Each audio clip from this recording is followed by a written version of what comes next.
Hi, Pao. Hi, Lei. Good morning. Good morning. So we're now live.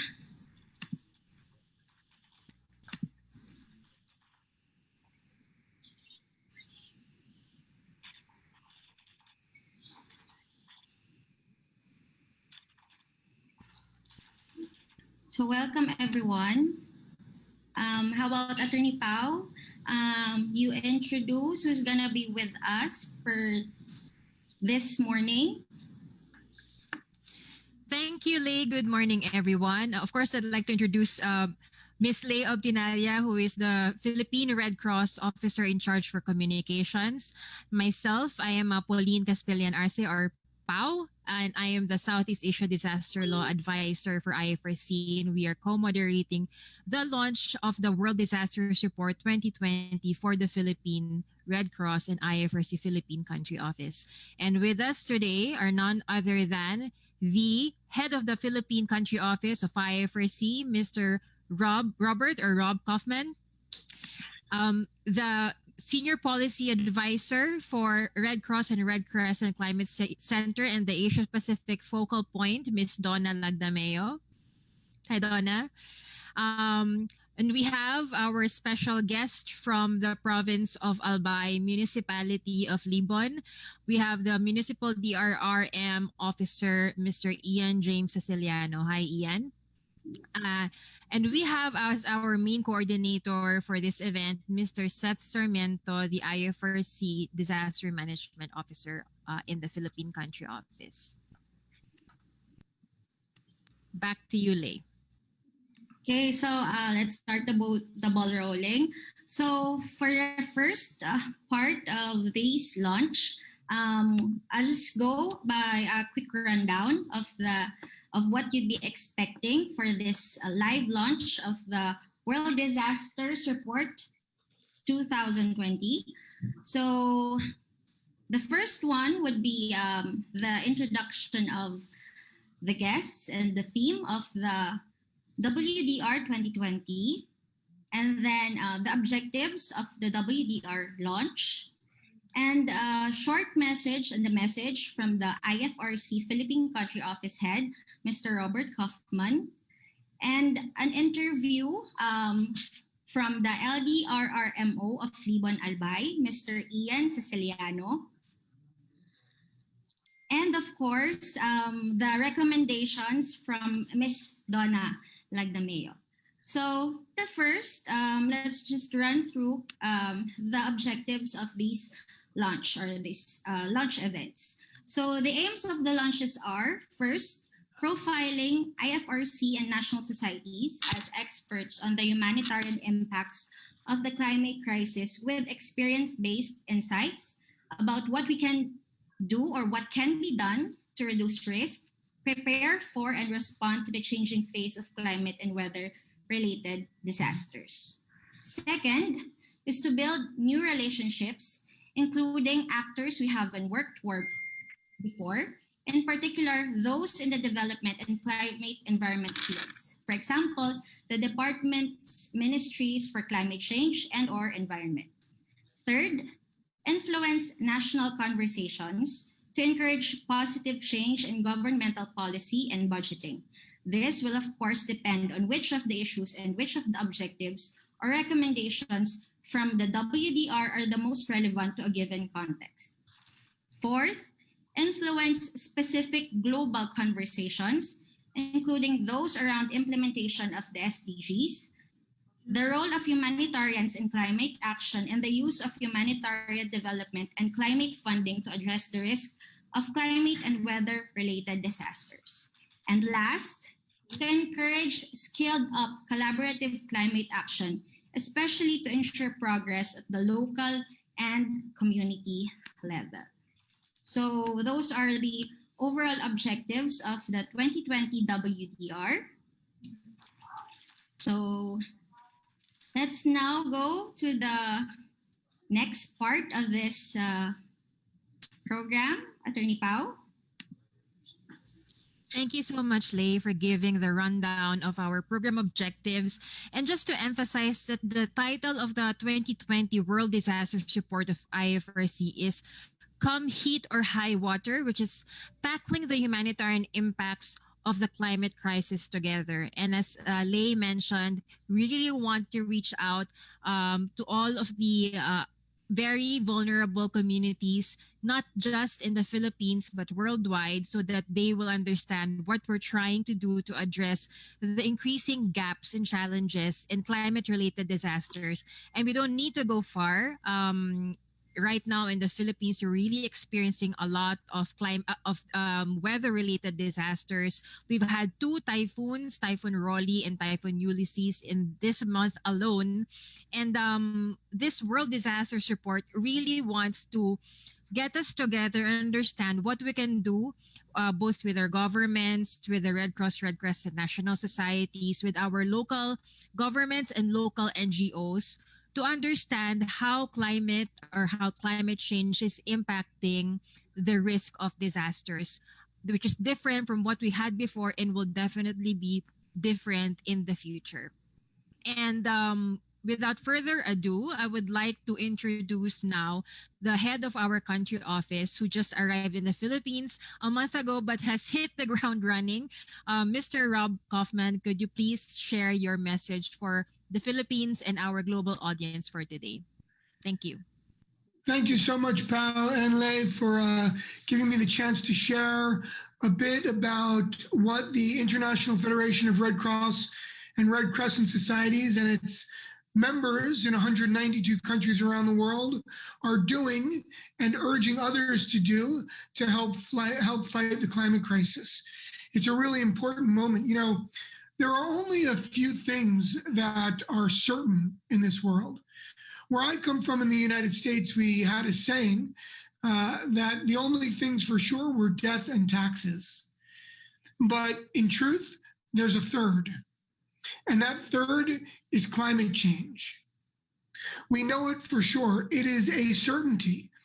And along with it are the inevitable consequences of the increasing number and severity of climate-related crises. You know, the IFRC is launching the World Disasters Report today. As you said, Pao, it's called Come Heat or High Water, Tackling the Climate Crisis Together. And the WDR is a major publication that the IFRC uses to draw on some of the world's best experts in climate adaptation, mitigation, and the climate crisis more generally, to help write and gather evidence and provide recommendations for what we and the policymakers and actors around the world should be doing. Now, I want to quote a line from the WDR today for you. It reads like this: many communities are being affected by concurrent and consecutive disasters, leaving them with little time to recover before the next shock arrives. WDR was talking about the Philippines. It didn't take a lot of insight or data to predict that communities like Catanduanes, Cagayan, Albay, Manila, Mindanao would be facing concurrent and consecutive crises. WDR predicted our November 2020. We are facing successive disasters. As many of you know, just this morning or yesterday morning was an earthquake. while that earthquake might not have been directly related to climate change, it has a compounding effect of the many crises that are. There have been 9 super typhoons to hit the Philippines in the last 10 years, and many, many others in between those crises. The Philippines is arguably one of the most disaster-prone countries in the entire world. Yet the Philippines is only 15th on the list of those countries that receive financing for climate adaptation. We're facing rains, wind, mudslides, storms, volcanoes, earthquakes. The number of crises and potential risks are too many to list. We have a promise to keep to people that we would prepare and that we would reduce the likelihood of those crises and their impact. You know, the thing about it is, while there are now 3 things that are a virtual certainty, we also know what to do about them. We have the knowledge and the information.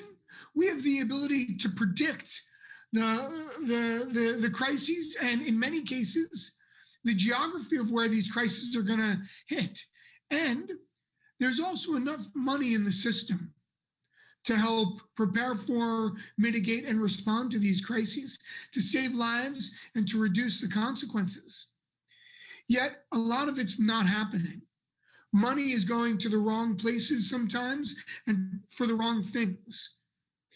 The WDR presents an opportunity for us to be smarter and to build back better. In this WDR report, there are 7 chapters that help provide the evidence and the arguments that we need to convince people and to help people make better choices. There's one chapter that talks about the hazards that are going on and how over the next 10 to 30 years, these crises, as they continue to increase frequency and severity, will far exceed our capacity to respond if we don't act. There's another chapter on trends that look at urbanization, increasing populations, and the growing disconnect and gap between socioeconomic well-being and risk. There's another chapter on what to do about preparing vulnerable communities that are on coastlines and other at-risk locations. There's a chapter that's really for us, the Red Cross and other humanitarian actors, about how to make sure that we don't exacerbate climate risks and that we do no harm, reducing our carbon footprint and become more green in our operations. There's chapters on governance and financing. And there are a set of very clear recommendations. Recommendations like linking financing with forecasting, making sure that our money goes to the people and places that are most at risk.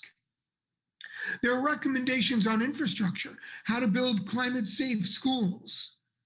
Recommendations on building organizations, policies, and practices that integrate the feedback and the recommendations of people at the bottom of the pyramid and who are most at risk from these crises, so that our plans reflect their needs and their experience. Our long-term survival depends on taking the recommendations and the evidence and insight from reports like WDR and putting them into practice. There are no excuses. We have the knowledge and the resources to do better, and we have to fulfill the promise that we've made to be there. In the Philippines, that promise is to always be first, always be ready, and always be there. And if we don't take on these ideas and these recommendations, we'll fail in that promise and jeopardize the trust that we've built with communities. So I'm asking everyone today to make sure, and Pao, I hope you can tell people where to get a copy of WDR, to read it and take a piece of it with them in their next meeting and in their next planning session so that every day we can do a little more to be a little safer. Thank you, Pal, and the rest of the group.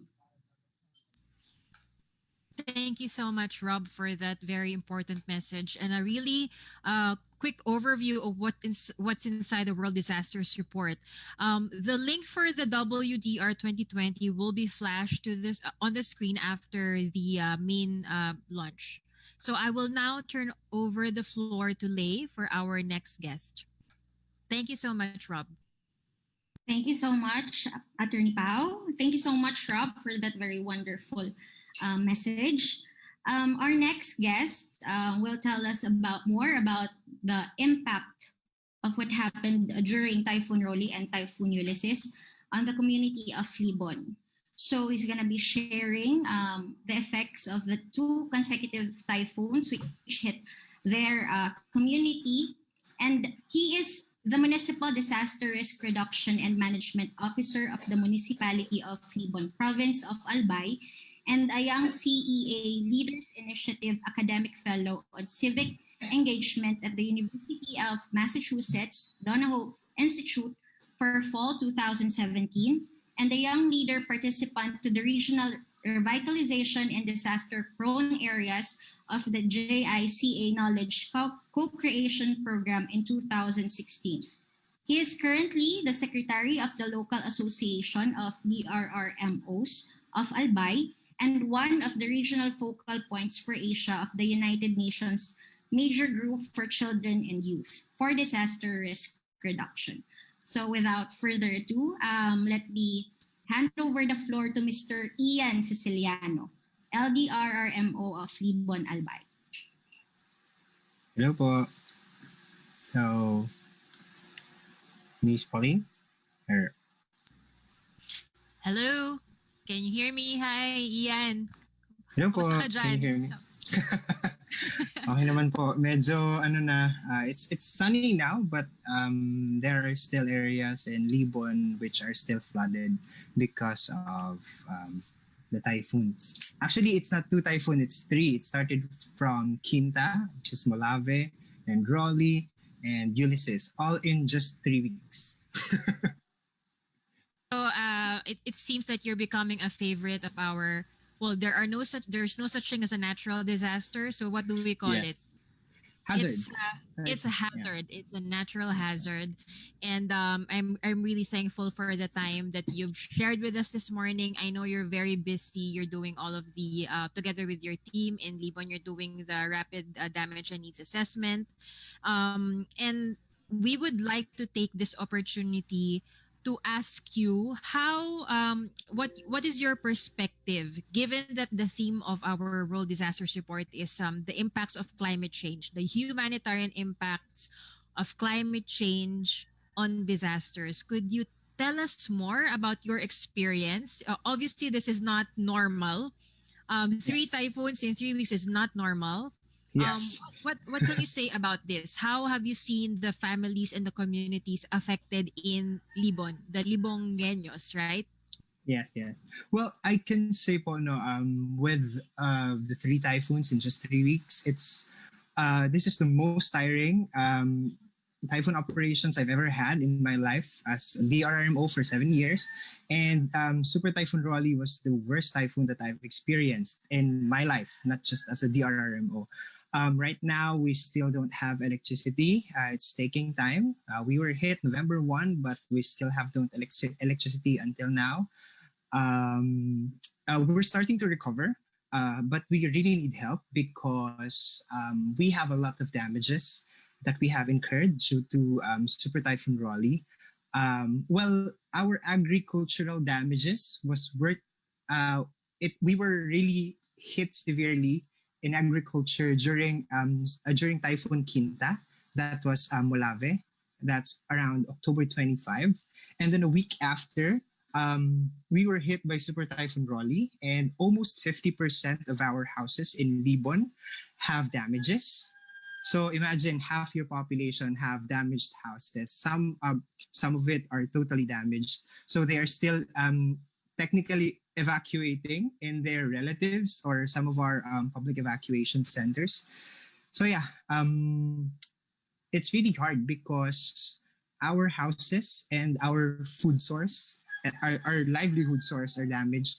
So it's really gonna be hard for us to recover. So we really need government help here. Yes.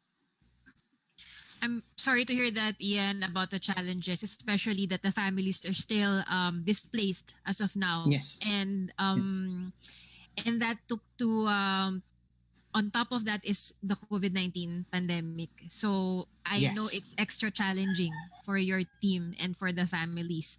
Um, Yes. but but we know also that you have done a lot before. So province of Albay is a very good example of a resilient province in terms of the activities that you've been doing, not just during an emergency, but even before an emergency or a disaster happens. Could you share with us some of the resilience measures that you've done in Libon, that you've led together with your staff and the communities there? Just so we have an overview of the resilience level of Libon.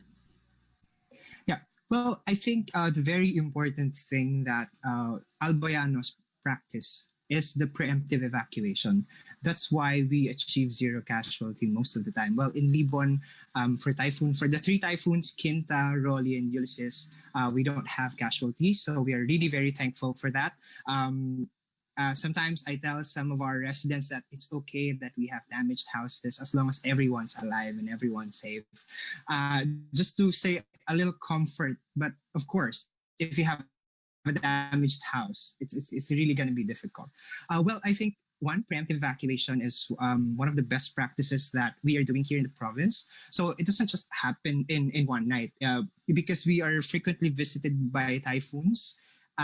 We have practiced uh, this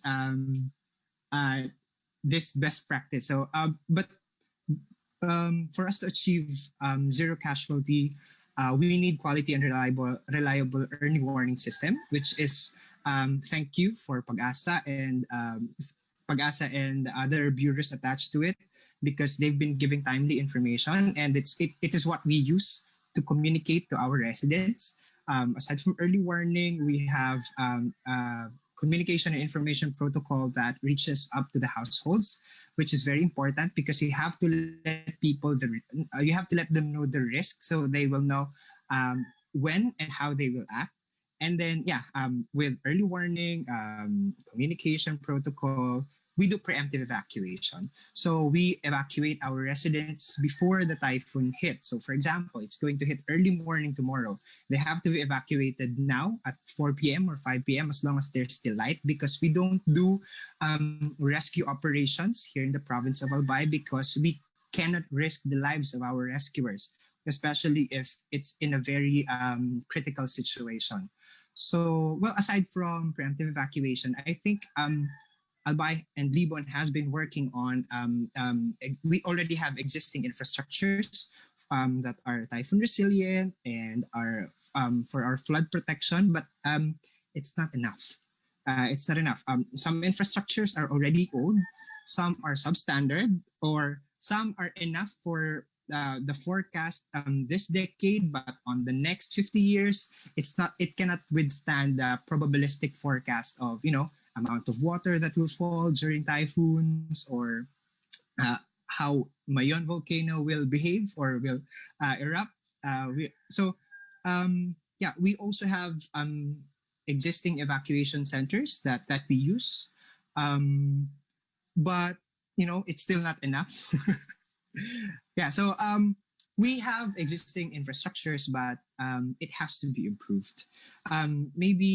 Lastly, our residents already know what to do during flooding and typhoons. But what happened with Rolly, it's way too different. I mean, it's way beyond our experience. So, yeah, we really need to improve our plans and improve our capacity as a community and as people because the disasters are also getting worse. Yeah. And it's really important that you mentioned that despite everything you've done, you were still caught by surprise because this is not what you saw in terms of early warning. The usual process of early warning was done, and yet it still caught you by surprise. And you said a while ago when we were discussing this that there was a difference in the expected trajectory Forecast. of the Yes. forecast of the typhoon. Yes. So you weren't really expecting that you were to be closer to the eye of the typhoon. Yes. Yes. Right, right. This is a special case with Ulysses, I think, because it had a different forecast, but it somewhat went down that it hit us for more than 15 hours for Right. Typhoon Ulysses. It was that bad. It was that Yes, bad. and it really caused flooding. But despite all of these challenges, Libon is actually working on even before this disaster happened. You said that you were working on something about anticipatory or forecast based financing. Could you tell us more about that? Yes. Libon is one of the pilot beneficiaries of the Philippine Red Cross for the forecast-based financing. We have identified barangays who will be part of the program, but still it hasn't been finalized yet. Actually, when Quinta hit, I think on that week we were supposed to organize our barangay relief committee for the forecast-based financing because we've already identified the possible beneficiaries, but it was moved because typhoon hit. Albay. Yeah, so it's really it's a confluence of just the timing of events has been very hard for all of you. Right Yes. now, I think we will have to disconnect and reconnect, and we'll get back to you. Technical difficulties with Zoom, but we'll be right back shortly. Thank you so much, Ian. Okay, thank you po. So in 3 seconds we are disconnecting. Lay, is that fine? And then we'll reconnect. Yes, we'll reconnect after this. But we'll be showing a video while we're trying to reconnect again. All right, thank you so much, Lay.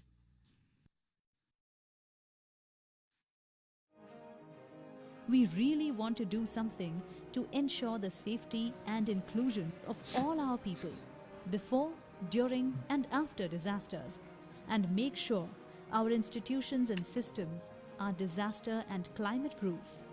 But where do we start? This is where the International Federation of Red Cross and Red Crescents, IFRC's Disaster Law Program comes in. The Disaster Law Program seeks to reduce human vulnerability by promoting legal preparedness for disasters and climate change. It has undertaken global research and developed expert guidance in a number of key areas. Disaster Preparedness and Response Law Checklist. Laws, policies, and institutional arrangements have a crucial role to play in supporting disaster preparedness and response. The Disaster Preparedness and Response Law Checklist provides guidance on how to prepare laws to better prepare and respond to disasters. International Disaster Response Law. Even the most well-prepared countries may need international support when a major disaster strikes. However, regulatory issues can hinder efforts. The International Disaster Response Law (IDRL) guidelines assist governments to become better prepared for common legal problems in international response. Disaster risk reduction and law. Ensuring relevant laws are risk-informed are key to preventing and mitigating disaster and climate impacts. The Disaster Risk Reduction Law Checklist and Handbook provides a list of 10 key areas to ensure laws provide the best support for risk reduction, protection, gender, and inclusion. In recognizing that disasters are not gender neutral and disproportionately affect marginalized groups, the Disaster Law Program can offer advice on how to support equality, protection, and inclusion, including for those who have been displaced, ensuring their input in disaster-related legislation, policies, and procedures, so that no one is left behind. So, here's the call to action bit.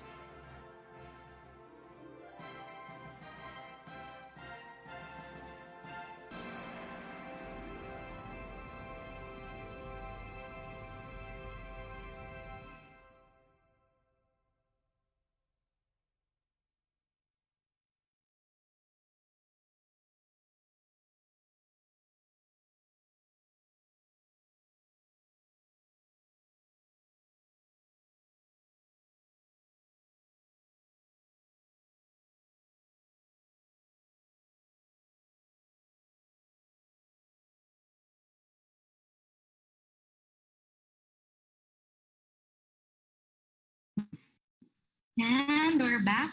So that was a short video highlighting the disaster law and the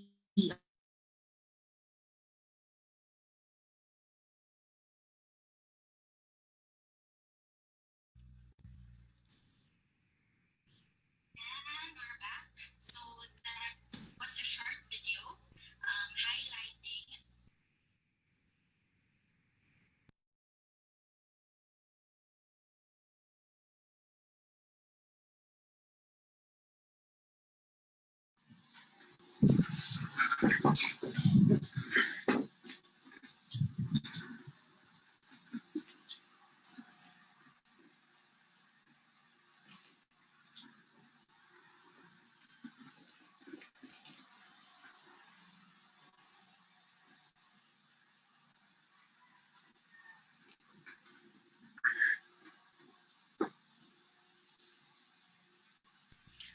Hello, everyone, and we're back. Can you hear me? Lay, Ian, Seth, Donna, Rob. Yes, we're back. All right. Just checking now whether we're still streaming live before I begin with the refresher. Okay. All right.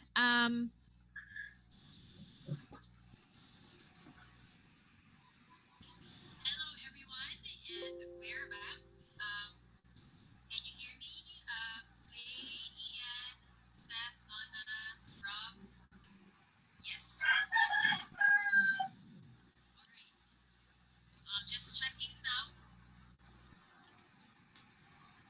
All right. So thank you so much, Ian, again for the interview. And we just shared with you the video on what we're doing in the IFRC disaster law program, which is really trying to provide support to our governments and other non-government stakeholders together with the Philippine Red Cross and also globally with the other Red Cross and Red Crescent National Society so that we have a stronger regulatory framework for climate smart disaster risk governance, right? So, Ian, please stay online and we'll get back to you later. But for now, would like to introduce our next resource person. She is the Asia Pacific focal point for the Red Cross Red Crescent Climate Center and is a senior policy advisor. Please welcome Donna Lagdameo. Hi, Donna. Good morning. Hi, good morning, everyone. Hi, Donna. Thank you so much for taking time today. We just like to ask you, what do you think are the most important highlights of the World Disasters Report in terms of climate-related disasters and what we can do about them? Thank you, Pau, and thank you for Philippine Red Cross and IFRC for holding this launch. I think it is very timely. Before I answer your questions, Pau, I just want to say thank you to Ian. I think he just put life into what the WDR wants to say to the world. The WDR is was put together not only to highlight the humanitarian impacts of climate change, but also to emphasize that communities are already doing a lot of things, government is doing a lot of things, but we still need to do more. As Ian said, what we just felt over the past couple of weeks in the Philippines is a testimony that the new normal will always become newer and newer and newer as we face the blunt of the humanitarian impacts of climate change. Climate change is real. It has been impacting us for the past decades, and it will continue to do so in the next coming decades, centuries. And we need to really act now, and we need to put our forces together, our brains together, our strengths together, and so we don't translate the consecutive and overlapping extreme events and onset events into crisis and make people more vulnerable. the World Disaster Report is giving us a menu of recommendations, so we can actually take charge of our future and take charge of what we can do to help communities become resilient and to bring different stakeholders together at national, subnational, local level. The scientists, the climate change community, the disaster risk reduction community, the environmental community, just to come together and identify pathways and identify what we can do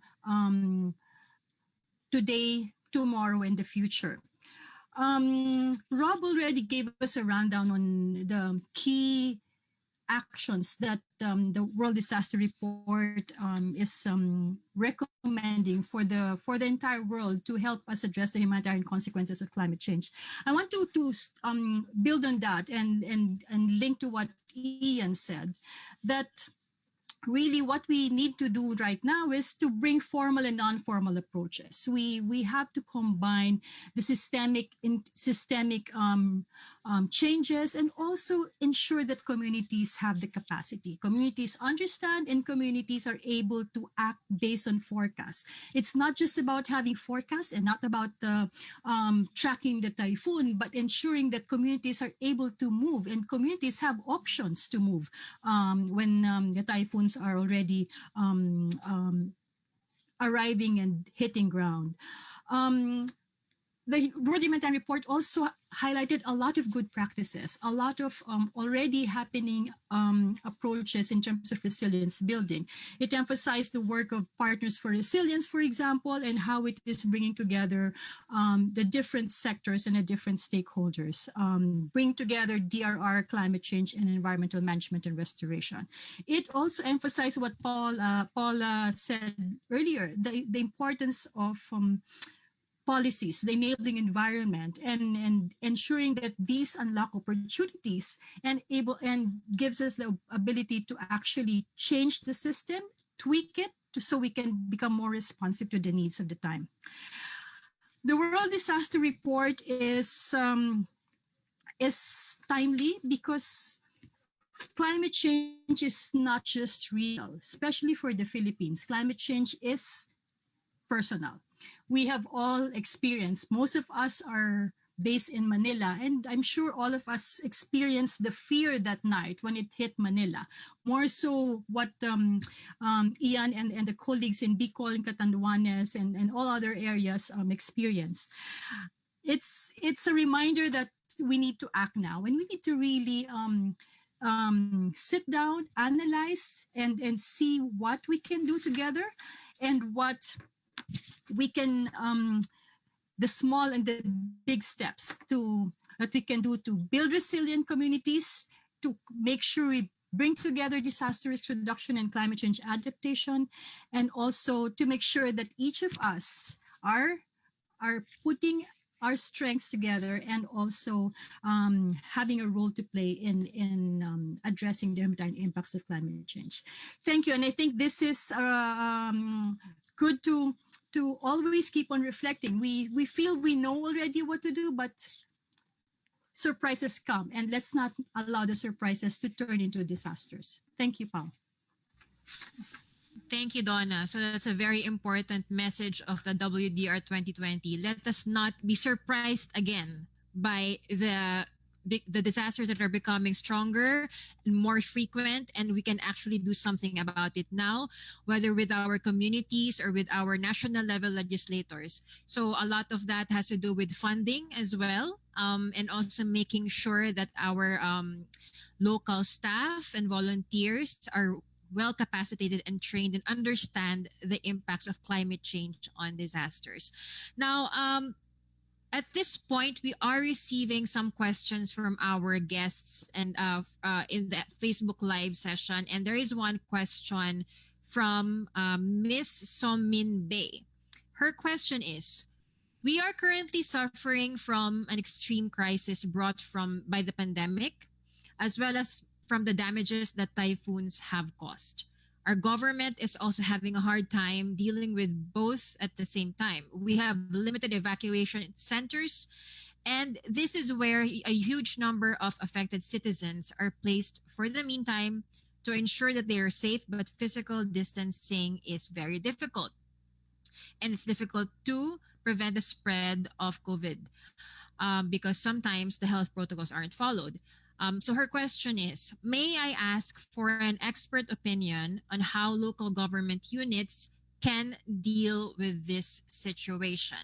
And I would like to first ask, of course, our resident LGU officer in the room, Ian, and then I will also then ask Rob for a more, I guess, broader perspective on this because Philippine Red Cross and IFRC are working together to respond to both the typhoon and the COVID-19 pandemic. So over to you, Ian. Could you tell us what your perspective of this is? Yeah, sure. Thank you for the question, Ms. Ominbay. It's really interesting, actually, because I think in the whole Philippines, we have very limited public evacuation centers. So what we do in the province, or especially in Libon, we are utilizing private houses as safe evacuation centers. So actually, we are also encouraging, we really encourage evacuation in private houses during this time, this pandemic, because most of our residents evacuate in their friends' house or relatives' house, so they know that they know they're safe. Unlike if we put them in public evacuation centers, wherein they would be engaging with other people coming from their barangay, and we do not know the history of their travels, so it's going to be difficult. But it's I think we did that because during Typhoon Ambo, we had zero COVID case, so that's safe to look. To do it. But I'm just not sure if it's gonna work in Manila or in other urban areas where there are high cases of COVID-19. So in our case, because we have zero COVID case before, actually now we don't have active cases. So what we do is evacuate some of our residents in private houses that they know they're safe. So at least they still have to maintain physical distancing, wash their hands, and use face masks during evacuation. But given the limited resources that we have, we filled up first our public evacuation centers when we cannot cater them in public evacuation centers. We really encourage them to evacuate in private houses that they know are safe and they know as friends or as relatives. So they can still be safe from the effects of typhoon and flooding, while they're also safe from infection of COVID-19. Thank you, Ian. So still, there's some silver lining there. So you still don't have positive cases of COVID-19, and hopefully it stays that way. Thank you for sharing that. Maybe now we would like to hear about how it's like if there are COVID-19 cases. And I think maybe Rob can share something about that. Rob, could you share something about what we're doing to support communities with COVID-19 positive cases? Yes, thank you, Pal, and thank you, Ian, for sharing a little bit of the reality on the ground that people are experiencing. I think we have, it's a very good question, and I think we have to have the humility to acknowledge that in a crisis like this, there will be increased risk of spread. And some of that risk may even be posed by those who are arriving to try and help. Because they're coming from an area with a higher degree of transmission. Now, we take a lot of very specific precautions to try and mitigate that risk. One of those precautions is people are tested before they're deployed, so that people who go down are those who have a negative test. For example, before the chairman and I went down to visit, we were both tested. The next thing is that inside evacuation centers where the Philippine Red Cross is supporting, we have very strong protocols. And we spend time trying to train volunteers and staff to make sure that they know what those new protocols and standard operating procedures are. And that includes helping to identify those who may be presenting with symptoms. Temperatures are taken, and an evacuation center as an area is set aside to isolate those who present as being either at risk or with preliminary signs. And then those people may be referred to testing or for clinical treatment if it's necessary. So we're doing all we can. This is an opportunity for us actually to help identify, isolate, and refer for treatment people who may be presenting with COVID, but there is an increased risk, and we need to be really careful and continue to train people on the new standard operating procedures and make sure that there is that those procedures are followed well. Got it. Thank you, Rob. So it's obviously something that we have to stick to for the entire time that we have this pandemic. It's not going to be business as usual with emergency operations. All right. I will now turn the floor over to Lay. Do we have any other questions? Yes, I think we have another one, and it's a bit related to the answer from Rob. It's from Julia Micaela Vargas. Hello, how can the Red Cross be able to teach DRRM and conduct trainings, simulations, and seminars that fit to the restrictions of the new normal because of the ongoing pandemic? Is it effective to have DRRM online, or is it face-to-face still the best option? So we're receiving requests for Tagalog. So I'll just translate it to Tagalog, the question, so that there have been requests on our Facebook Live. So, paano po makakapagturo ang Red Cross ng DRRM at makakapagsagawa ng mga trainings at seminars na babagay sa mga pinapatupad na restriction dahil sa new normal, dahil sa nangyayaring pandemic? Magiging epektibo po ba ito o kapag online, o magiging mas epektibo pa rin yung face-to-face or yung interactive na magkakasama yung nagtitraining? So I think, how about Ian? Can you answer the question in Tagalog, or in English, and then in Tagalog as well? Okay. Sa tingin ko, paano ba? Sorry. I think it's gonna be really hard to do it now, no, because it has to be mixed. It has to be mixed methods. Actually, it's also a challenge for us in our capacity building consultancies because we have restrictions on on the engagements, right? So I think for some information or skill sets that can be discussed online, we can do that, of course. For example, how to prepare for typhoons, how to prepare for tsunami, something like that. But when we are going to teach psychological first aid and CPR, how to do the first aid training, it has to be, I think, face to face, because you can't learn that skill just by looking at the video. Some people can, but most people cannot. Some learners kasi are visual. Some learners are they learn to do it when they do it, actually, something like that. So should I repeat that in Filipino? No. Oh, it's okay. I think some parts naman are in Tagalog or in Filipino. So thank you. Pero siguro just the gist, no? Siguro may ilang trainings tayo na kaya natin i-conduct sa online, no? Especially yung kung paano maghanda para sa bagyo, para sa sa lindol at landslide, no? Pero meron din kasing ilang mga skills na kailangan natin ituro ng nasa isang kwarto talaga, no, yung face to face, kasi syempre mahirap din ituro yung CPR ng online, no. Yung mga ganon na kailangan talagang gawin, mahirap siyang ituro online kasi yung ilan ay natututo, kaya nila sa video lang, no, but mayroon kasi tayong mga mag-aaral na mas natututo kapag ginagawa nila at may nagtuturo sa kanila. Yun ho, sa tingin ko as DRM officer kasi CapBuild is also part of our work. Yes. So, thank you, Ian. How about Miss Donna?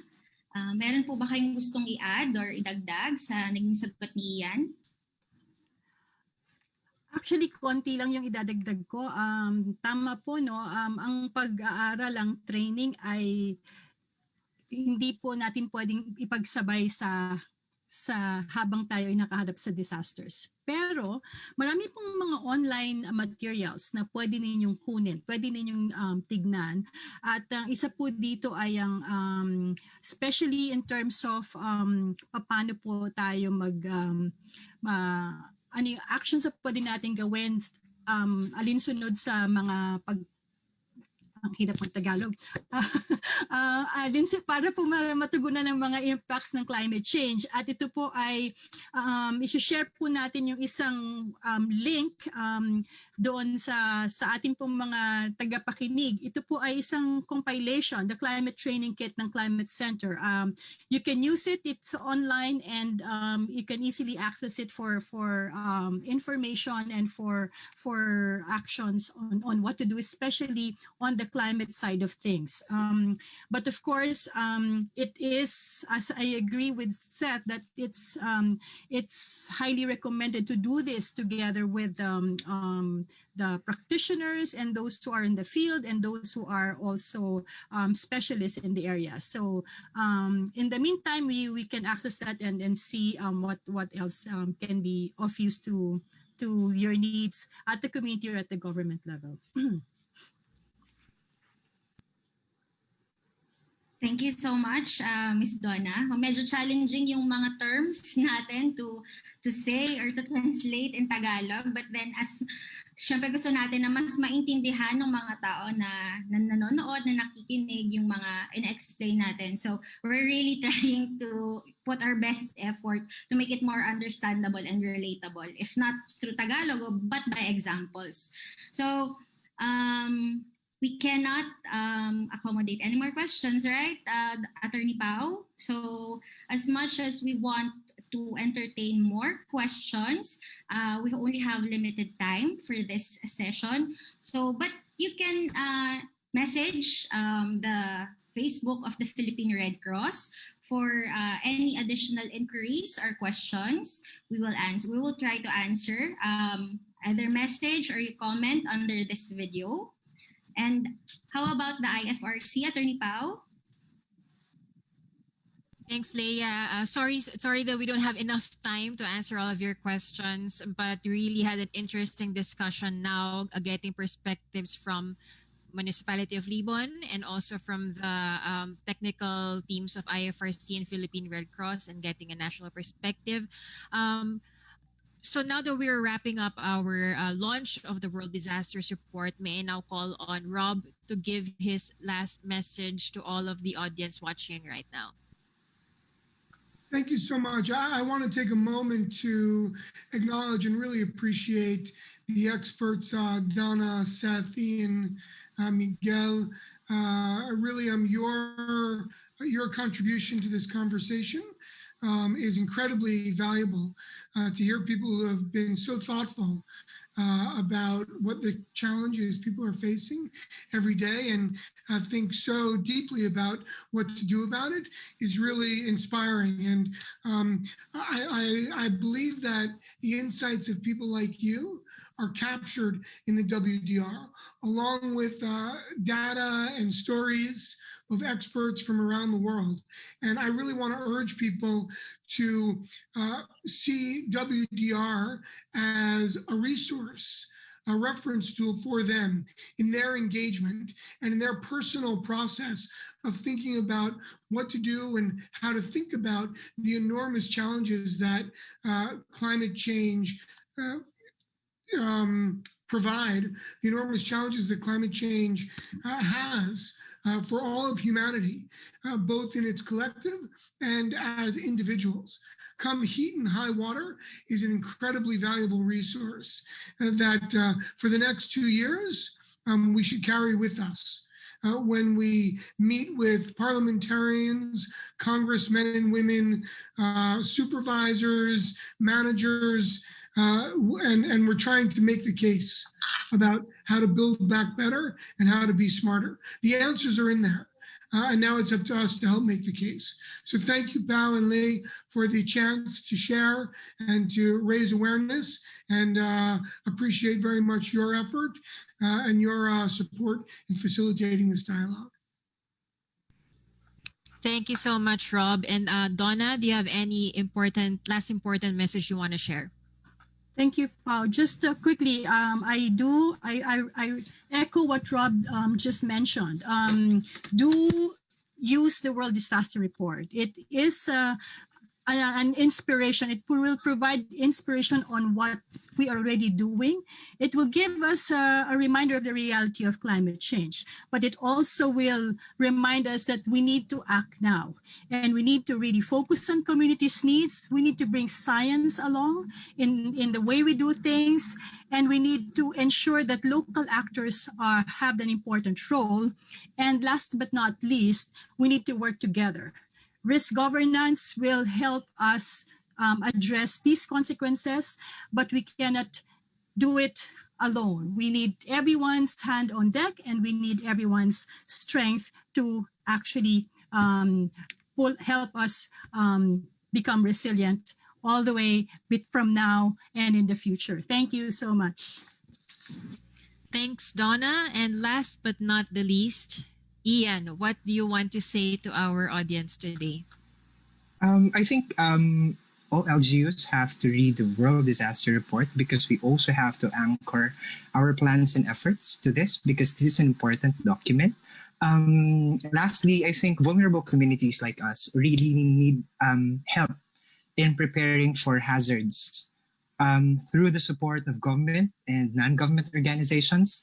It could be financially, through capacity or technology, so we can further capacitate ourselves, so we can prevent hazards from becoming disasters, and so we can increase our resilience given the changing climate. I think that's on my side as a DRM officer.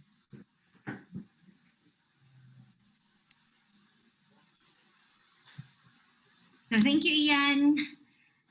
Thanks, Lei. Thanks, Ms. Paul. Everyone. Thank you, Rob. Thank you, Ms. Donna. Thank you, Ian, for sharing your expertise. I hope that we're able to reach more people, and then your reminders of us not being complacent, that we have to act now, and we have to be reminded that we're learning every typhoon. Right now, we're still waiting for two more, where we're advised that there are two more typhoons coming. No. So our work is not ending yet. It seems like we're just starting. So hopefully WDR 2020 is a living document which we can use, refer to, and not just for our shelves to be hidden away and not read. So yes, Attorney Pao? Yes, thank you, Lei. Could we flash the link, the WDR link? Do you have it there? I think it's with Lei or with Miguel. Yes, it's being shared already. All right, so you can see there the link. It's at the IFRC website, and that will be the main document, the main report will be available for downloading at 1 p.m. our time. So this is a global launch, meaning the report will be released at the same time in all countries in the world. When you go to this link, you will find the executive summary and the important information that you need about. So for us, for the Philippines, there is a climate-related disasters information there. And you can use it. You can use it for example, if you have your own, well, right now we're doing response, but in the middle of that, when we have time, we can use that for our own capacity building and awareness sessions with our volunteers and community members. And I guess last message from me, Lei, would be that the Philippine Red Cross and IFRC and Red Cross Red Crescent Climate Center, together with our local and national government, not just in the Philippines, but worldwide, we are committed to supporting the communities of tomorrow. as well as the communities at risk today. And that is why we are here now launching this report so that we can bring this message onwards, not only in 2020, but in the next years to come. So thank you very much, Lei. Thank you, everyone, for our resource persons for joining the launch of the 2020 World Disasters Report, Come Heat or High Water. Over to you, Lei. Again, if you have more questions, be it Tagalog or Bicolano for Ian, so English, you can leave it here. You can message us, and then we will be doing our best to answer offline after this Facebook Live. So again, thank you everyone for being with us on this launch. Let this conversation not end here, and let us be always proactive. So, bye everyone. Bye. Thank you. Bye. Stay Bye-bye. safe. Bye po. Thank you. Ingat lagi. Ingat. Be safe out there.